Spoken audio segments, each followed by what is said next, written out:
এই যে সীতা পরিত্যাগের কাহিনী যেটা রামায়ণের মধ্যে আসছে উত্তরকাণ্ডে, যাকে আপনারা পাত্তাই দিচ্ছেন না, তাহলে সেটা এখানে এলো কি করে? তাহলে এটা হবে, কারণ প্রভাত সঙ্গীতের সঙ্গে তার স্টাইলের সঙ্গে কোনোভাবে পূরবী কিংবা খেয়া মিলবে না, এটা ঘটনা। ফলে এই জায়গায় দাঁড়িয়ে এই ধরনের কথাগুলো বাতুলতা, যে এটা পরের কবি লেখারও হতে পারে, এক কবি নন আর এক কবি লিখেছে। কিন্তু জিজ্ঞাসা করলাম সাহেবকে যে মশাই, আপনি তো বলছেন ইন্টারপোলেশন। হ্যাঁ, ইন্টারপোলেশন হতেই পারে, কিন্তু সেই ইন্টারপোলেশনের অ্যান্টিকুইটিটা কে বলবে? কেননা প্রথম দ্বিতীয় শতাব্দীতে ভাস প্রতিমা নাটক লিখছেন, সেখানে সীতা পরিত্যাগের ব্যাপার রয়েছে। কি হবে সেটা? তার মানে সেটার এই যে সীতা পরিত্যাগের কাহিনী যেটা রামায়ণের মধ্যে আসছে উত্তরকাণ্ডে, যাকে আপনারা পাত্তাই দিচ্ছেন না, তাহলে সেটা এখানে এলো কি করে? তাহলে একটা ফার্স্ট সেঞ্চুরি সেকেন্ড সেঞ্চুরিতে যদি একটা লেখা একটা নাটক তৈরি হয়, তাহলে ওরালিটিতে সেটা কতদিন ছিল? একটা রামায়ণের মধ্যে আসতে সেটা কতদিন লেগেছে? ওরালিটির মধ্যে থেকেই তো এসেছে এইগুলো।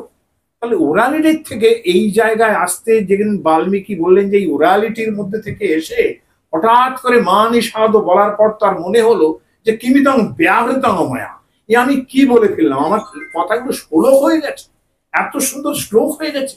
হ্যাঁ, পাদবদ্ধ, এরকম ক্রম আছে, তার তন্ত্রী পাদ লয় সমন্বিত, এরকম একটা আমি বলে ফেললাম। কেমন করে বললেন এটা? কেন বললেন? এই জন্য ওরালিটি থেকে তিনি কবিতার মধ্যে নিয়ে আসছেন সেটা। এই কারণেই তার ওই আশ্চর্য ব্যাপারটা লিখেছে যে আমি ওরালিটি থেকে আমি একটা ছন্দবদ্ধ কবিতার জন্ম দিচ্ছি। এই জন্যই তার নিজের আশ্চর্য। মানিসারা কোনো আশ্চর্যের ব্যাপার, আশ্চর্য হলো সেই ওরালিটি থেকে তিনি কবিতার মধ্যে নিয়ে আসছেন। তাহলে কতদিন ওরালিটির মধ্যে থাকলে পরে? মিনিমাম 3 থেকে 400 বছর যদি কোয়ালিটির মধ্যে না থাকে, তাহলে কবিতার মধ্যে উনি আসতেন না।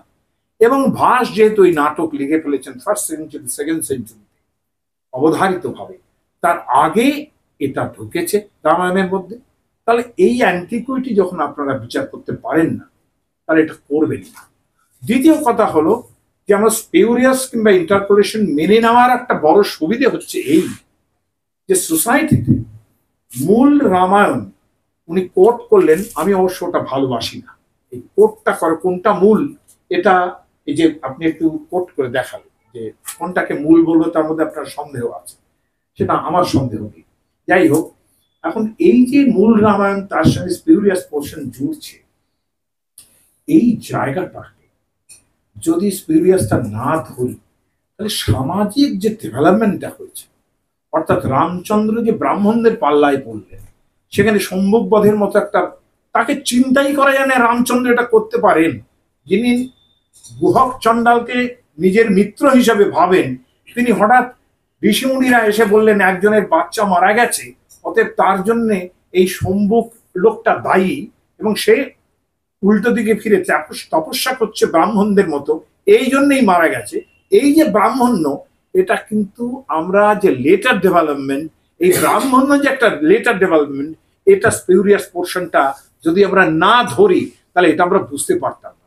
অতএব Ramayana Mahabharata as it stands আপনারা সেইভাবে গ্রহণ করুন, সেটাই সবচেয়ে বুদ্ধিমানের কাজ হবে। এটা বাদ দিয়ে ওটা, আমি যেমন এই এটাও পছন্দ করি না, মহাভারতের যে ক্রিটিক্যাল এডিশন হয়েছে, আমি তার ঘোর বিরোধী। কেননা অনেক কিছু সেখান থেকে বাদ দিতে দিতে এমন একটা জায়গায় এসে দাঁড়িয়েছে যে সেটা আমাকে স্বয়ং এসকে দে, যিনি এইসব কথা বাইরে এসে বলেছেন এই কথাগুলো, যে আমি এর মধ্যে পারব, কিন্তু তৎসত্ত্বেও এমন অনেক জায়গা আছে যেখানে একটা ম্যানুস্ক্রিপ্টে একটা জিনিস আছে আর 10টা ম্যানুস্ক্রিপ্টে সেটা নেই কিংবা পাওয়াই যাচ্ছে না। হয়তো সেটাই সবচেয়ে ইম্পর্টেন্ট, তার মূল্যটা দেওয়া আমাদের উচিত ছিল। এগুলো তো অন্য কথা। আজকে প্রসঙ্গে যেটা বলবো আমি, যে দেখুন এই যে গদ রামায়ণ বেরিয়েছে, এটার মতো আরো অনেক অনেক সাঁওতালি থেকে আরম্ভ করে অনেক ধরনের রামায়ণ বেরিয়েছে, যেগুলো হয়তো আমি খুব বেশি চর্চা করিনি, কারণ আমি চর্চা করার জীবনে আর সময়ই পেলাম না।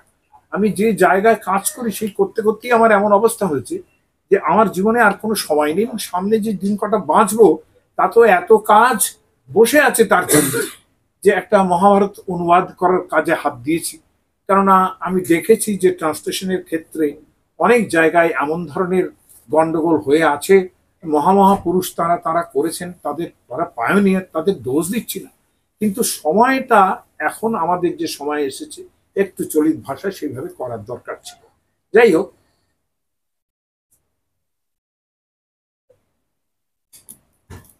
আজকে যে গোমদ রামায়ণ ক্যামেরা একটা অনুবাদ হিসেবে পাচ্ছি, এটা আমাদের পরম প্রাপ্তি আমি বলবো। জয়ামিত্র যেটা করেছেন আমি সেটাও চাই। কি আপনি বললেন না যে ভীম এবং এই সেন, আমি সেটাও চাই। আমি কোথায় পাবো জানি ওটা সাহিত্য একাডেমি। আচ্ছা আচ্ছা আচ্ছা, তাহলে হয়তো পেতেই পার। তো এইগুলো বইপত্র আমার দরকার হবে। কিন্তু ঘটনা যেটা বলি যে দেখুন, আমাদের এখানে যেভাবে এই জিনিসগুলো মানুষের মধ্যে এসছে, অলরেডি যে পূর্ব পরিকাঠামোটা ছিল, মাইট বি সেটা ওরালিটি হতেই পারে সেটা, কিন্তু সেই ওরালিটি যে জায়গায় দাঁড়িয়ে ছিল, একটা মূল রামায়ণের যে জায়গাটা, সেটা যদি সেইখানে না দাঁড়িয়ে থাকতো, এবং এটা নিঃসন্দেহে মনে করতে পারি, যদি এটা কেউ বেশি বোধহয় অ্যাম্বিশাস হয়ে যাবে সেই কথাটা, যে আসলে বোধ রামায়ণ কিংবা সাঁওতালি রামায়ণ কিংবা ইত্যাদি ইত্যাদির মধ্যে যে ব্যাপারটা ছিল, সাত থেকেই শেষ পর্যন্ত বাল্মীকি ওই রকম একটা রচনা করেছেন, এই ব্যাপারটা খুব অ্যাম্বিশাস হয়ে যায় আমার নিজের ধারণা।